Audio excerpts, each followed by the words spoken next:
بسم اللہ الرحمن الرحیم۔ السلام علیکم ناظرین گرامی، بسم اللہ نہ پڑھی جائے تو شیطان کی شرکت۔ حضرت جابر رضی اللہ تعالیٰ عنہ سے روایت ہے کہ نبی کریم صلی اللہ علیہ وآلہ وسلم کو میں نے یہ فرماتے ہوئے سنا کہ جب آدمی گھر میں داخل ہوتا ہے اور اللہ کا نام لیتا ہے اور کھانے پر اللہ کا نام لیتا ہے تو شیطان کہتا ہے نہ سونے کی گنجائش ہے نہ کھانے کی۔ حضرت سلمان فرسی رضی اللہ تعالیٰ عنہ سے روایت ہے کہ نبی اکرم صلی اللہ علیہ وآلہ وسلم نے فرمایا، جسے یہ پسند ہو کہ شیطان اس کے ساتھ کھانے میں، سونے میں، رات گزارنے میں شریک نہ ہو، اسے چاہیے کہ جب گھر میں داخل ہو تو سلام کرے اور کھانے پر بسم اللہ کہے، اس کی برکت سے شیطان شریک نہیں ہوگا۔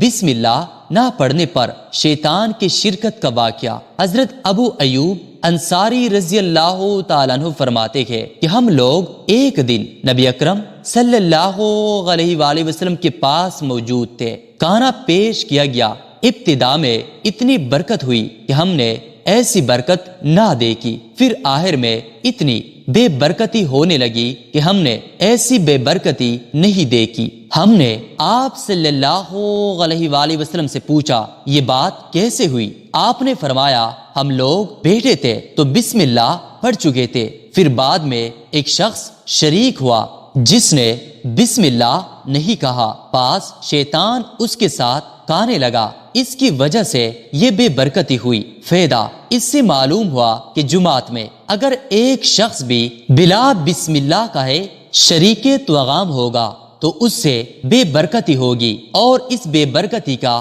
اثر پورے کھانے پر ہوگا۔ آج یہ سنت سستی و غفلت اور بے توجہ کی وجہ سے چھوٹتی جا رہی ہے۔ کھانے کے وقت بسم اللہ پڑھنے کا خیال نہیں آتا، کھانا لگتے ہی اس پر ٹوٹ پڑتے ہیں۔ چنانچہ بے برکتی کا مشاہدہ آنکھوں کے سامنے ہے۔ بے برکتی کا مفہوم یہ ہے کہ کھانا مفید اور معین صحت نہ بنے۔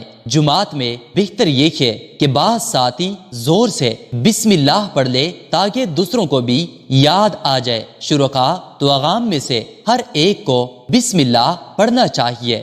شروع میں بسم اللہ بھول جائے تو جب یاد آ جائے تو پڑھ لے۔ حضرت جابر رضی اللہ تعالیٰ عنہ سے روایت ہے کہ نبی اکرم صلی اللہ علیہ وآلہ وسلم نے فرمایا، بسم اللہ کہنا شروع کھانے میں بھول جاؤ تو بعد میں پڑھ لو، جب شروع میں بھول جائے تو بعد میں کیا پڑھے؟ حضرت عائشہ رضی اللہ تعالیٰ عنہ فرماتی ہے کہ آپ صلی اللہ علیہ وآلہ وسلم نے فرمایا، اگر بسم اللہ پڑھنا شروع میں بھول جائے تو وہ بسم اللہ اولہ و آخرہ پڑھ لے، یعنی جب یاد آ جائے۔ ناظرین، ہم امید کرتے ہیں کہ ہماری آج کی ویڈیو آپ کو ضرور پسند آئی ہوگی، اور اگر آپ کو یہ ویڈیو پسند آئے ہے تو پلیز لائک اور شیئر کریں، اور اگر آپ ہمارے چینل پر نئے ہیں اور ابھی تک آپ نے ہمارے چینل کو سبسکرائب نہیں کیا تو پلیز ہمارے چینل کو سبسکرائب کریں اور ساتھ ہی لگے بیل کے بٹن کو بھی دبائیں تاکہ آئندہ آنے والی ہر ویڈیو کا نوٹیفیکیشن آپ کو بر وقت ملتا رہے۔ اللہ تعالی ہم سب کا حامی و ناصر ہو، آمین۔